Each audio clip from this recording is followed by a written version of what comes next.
What's going on, guys? This is Lady B Clash, and I'm back again with another strategy guide for you. This one from our Sunday Night School of COC session with MONTYG from One Hive Genesis. Now he's bringing us yet another Queen Walk GoBoWi, but this time it's coming around with some hogs. And this has been coined the MONTYG because of his use of this in many wars throughout One Hive Genesis. It's very similar to the strategy we did last week, the Queen Walk GoBoWi from Lord Byron, except there are the differences that you are bringing in 6 back-end hogs just to assist with some of the leftover defenses remaining.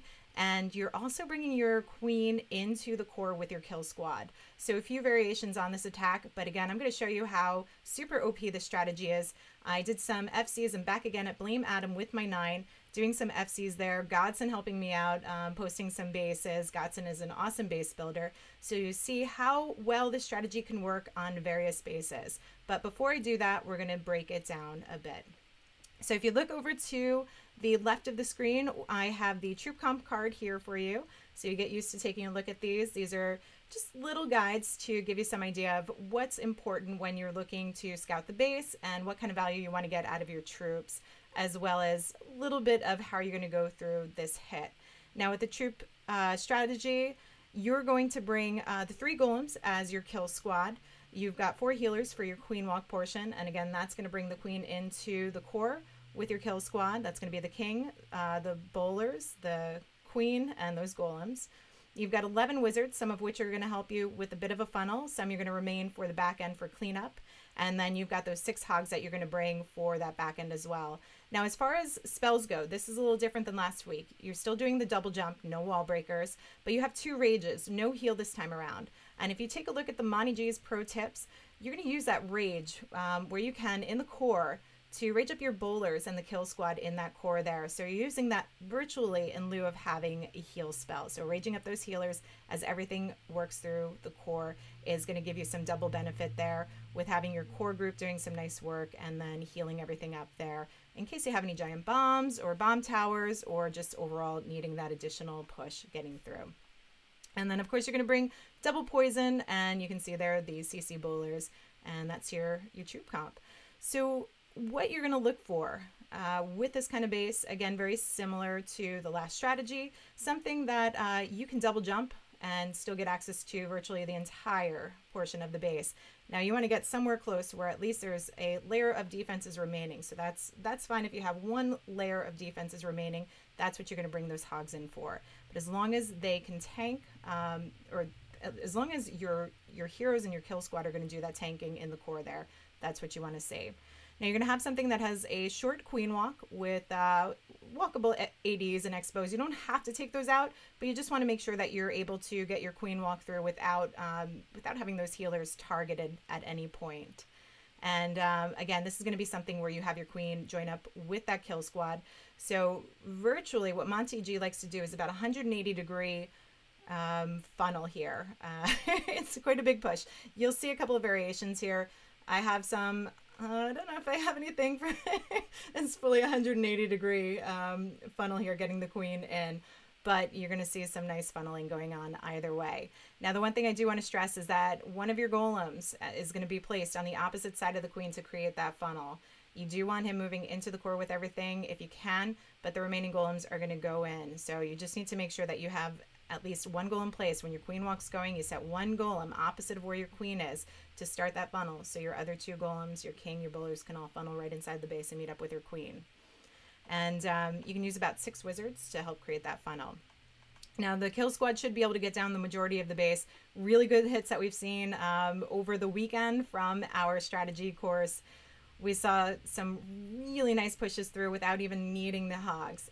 I don't have full examples of that for you because it can be very base specific, but you'll see that you can use this strategy on almost any base as long as you can get some nice value out of that queen walk and meet everything up. So the only other things to keep in mind with this is that you want to use minimal troops for funneling your queen, and definitely plan for having her going the wrong way. This strategy works really well with symmetrical bases because you can just set her in 1 location and let her do what she's going to do. And I do have a great example of that on one of these attacks I'll show you in just a couple of minutes.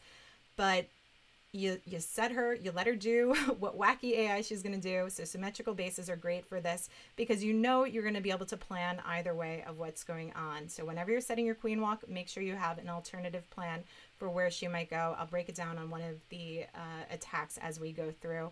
And the only other thing to keep in mind too is you're going to place hogs individually on the tank defenses where you can. So as soon as your kill squad gets through, you want to try and save up those hogs.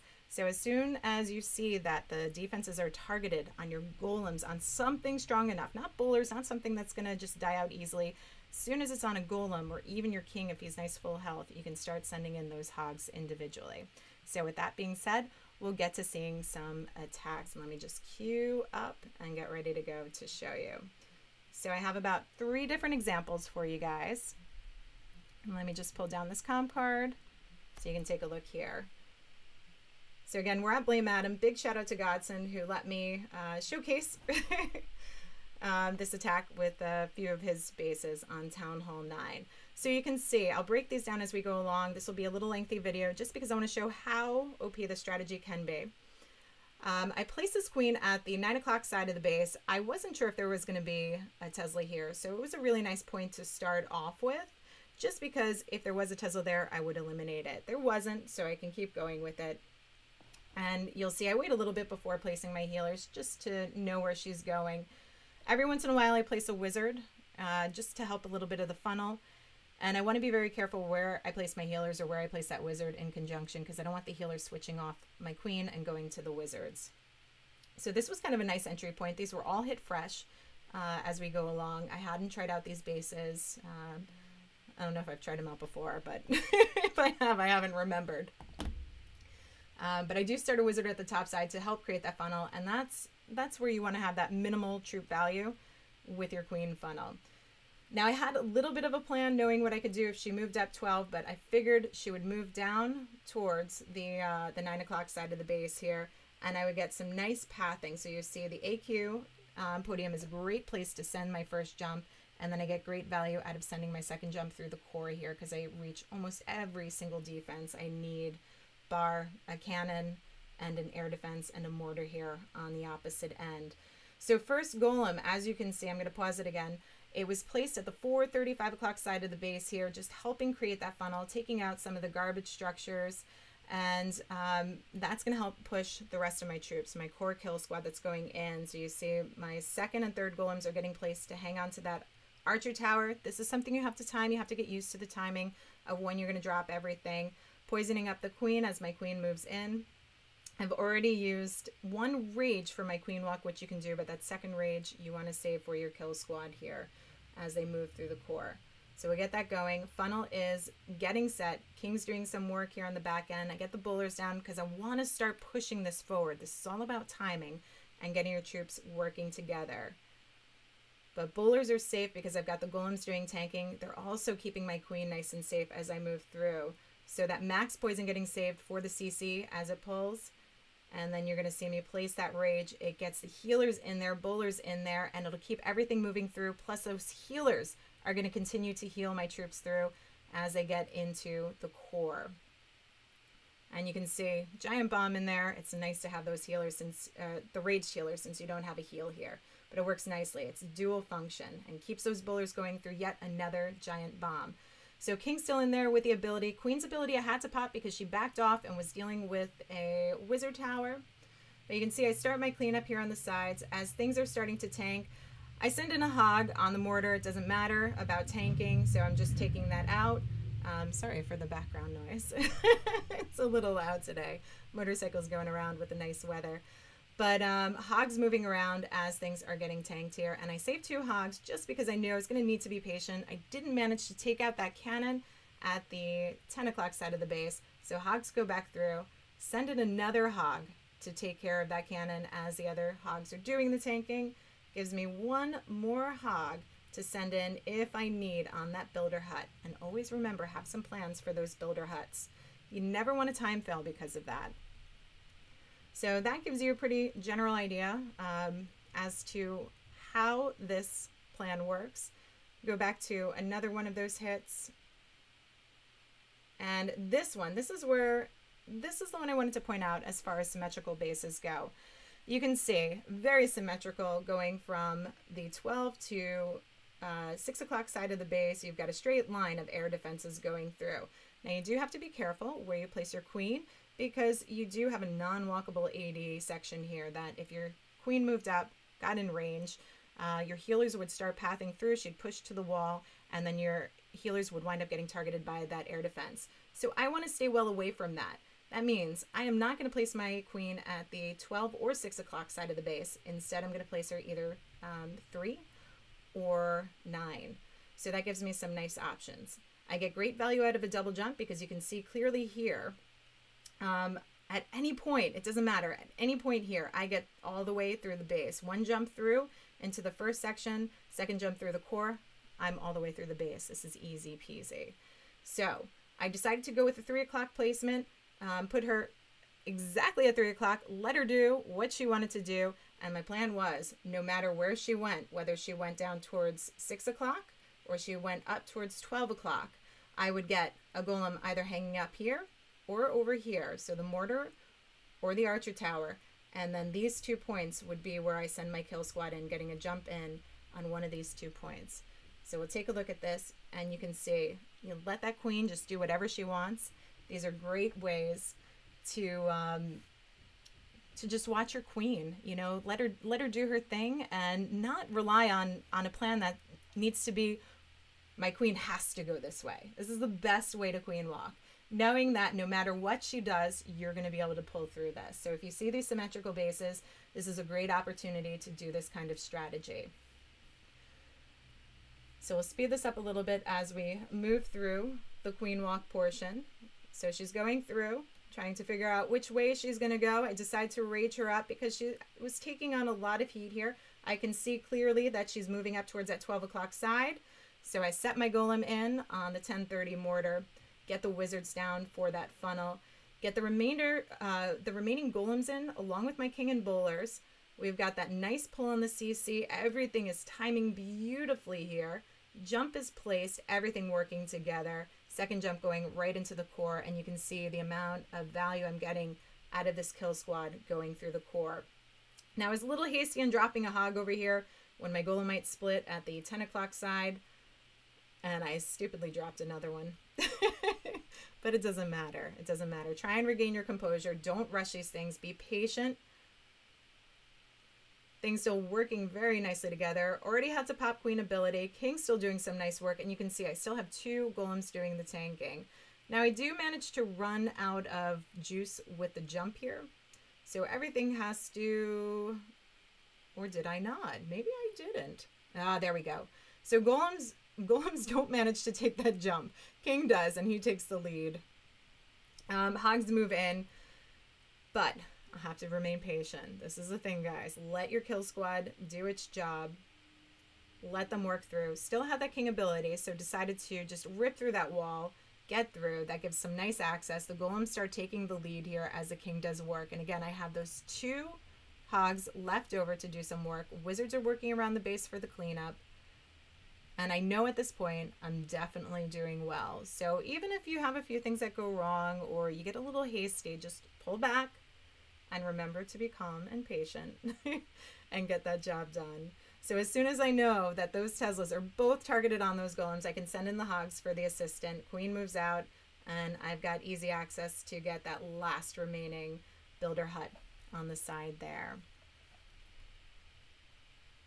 And then we'll take a look at one more example just so you can see how functional this space is and that it does work on a variety of different bases. We've got this one right here as well. Now, this is a little weird offset base. Kind of have to look at it a few times to see what you're going with. But when you look at it from an AQ standpoint or a queen walk standpoint, you can see there's a walkable expo, which is really nice.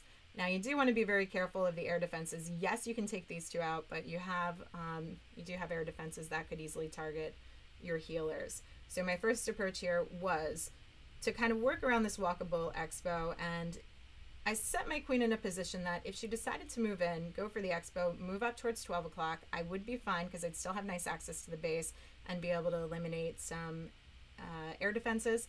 And if she ideally walked down towards the 6 o'clock side, I would have some nice entry into 7:30 compartment and get through very easily, which she wound up doing. So wizard I placed a little bit here for the funnel just to start off with, and then let my queen kind of walk down and around.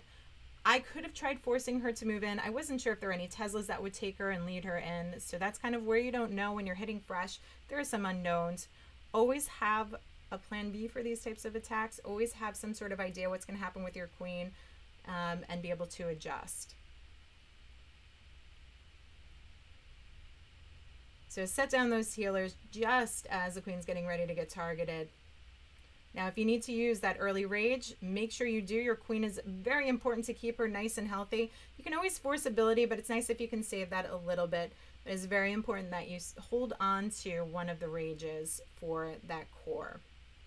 So I set my funnel here at the 8 o'clock side of the base, get those wizards in, and I want to make sure that I have my 2 golems that can move into the core here, and I can deal with the CC, the queen, at the same time. And I've got access to everything here at the end.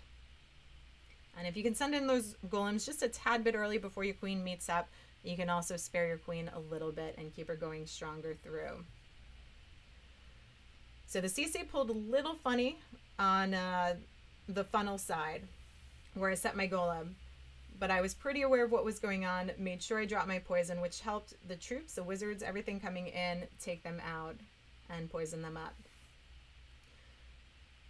So as you can see, this is some really nice access through the core here. I don't have to worry too much about that 12 o'clock side of the base with only air defenses, so I want to make sure I can get through and get a little bit closer to that expo. Plus, we've got those Teslas going as well. Now, I do wind up losing a hog because it was targeted onto a golemite that wound up dying. So patience, again, is key here. Make sure you're keeping an eye on what's going on. So I did waited till I knew it was tanking onto something strong enough, and then continue to move through. So we've got the king doing some nice work, pop his ability, taking the lead here. Got some hogs on the defenses as well, and that's when I can send in. I know that golem is there doing the tanking. That's when I can send in that last hog to go in on the expo and take that out. Still with the queen ability left over. Time wasn't a factor here, and it's pretty rip for the most part. So yeah, this has been kind of a pretty awesome strategy to work with. I did manage to do some 9v10 with this as well. Unfortunately, after I did it, I didn't record it, and I was going to try and do some today, and it turns out the guy deleted the base completely. So we'll see if I can find that base again. I don't know if he'll rebuild it. He's done some variations. We'll practice this with a little 9v10. We'll also talk a little bit about how this type of strategy can be modified for a 10v10 coming up. That's a pretty big thing going on right now with these queen walk gobo hos going 10v10. So more to come with that. Now, if you have any questions about this strategy, feel free to leave them in the comments section. I do hope this helps you out. I've gotten a great response from our Sunday night FCs that we did. If you're interested in doing the Sunday night FCs, please make sure you have me on follow on Twitch, LadyB_Clash there. I'll leave the link in the YouTube comments later. And make sure you have me on subscribe here as well. This is where you're going to learn these awesome strategies, these guides that we're bringing to you from some awesome players throughout CWL, throughout Clash of Clans that they're sharing with us. And please don't forget to like the video. And if you do subscribe, I've been told that you need to turn on notifications. It's like a little bell that you can put on. So when my YouTube videos come out, you'll know that they're there. They are going to be on a weekly basis for now. So I hope this strategy guide helps you guys. I hope you can get a lot of use out of it. Tell me, share these with me. Post them in the Discord server if you're in our Discord server. We want to see your success with these. And I'll catch you guys around next time. Have a great one, guys.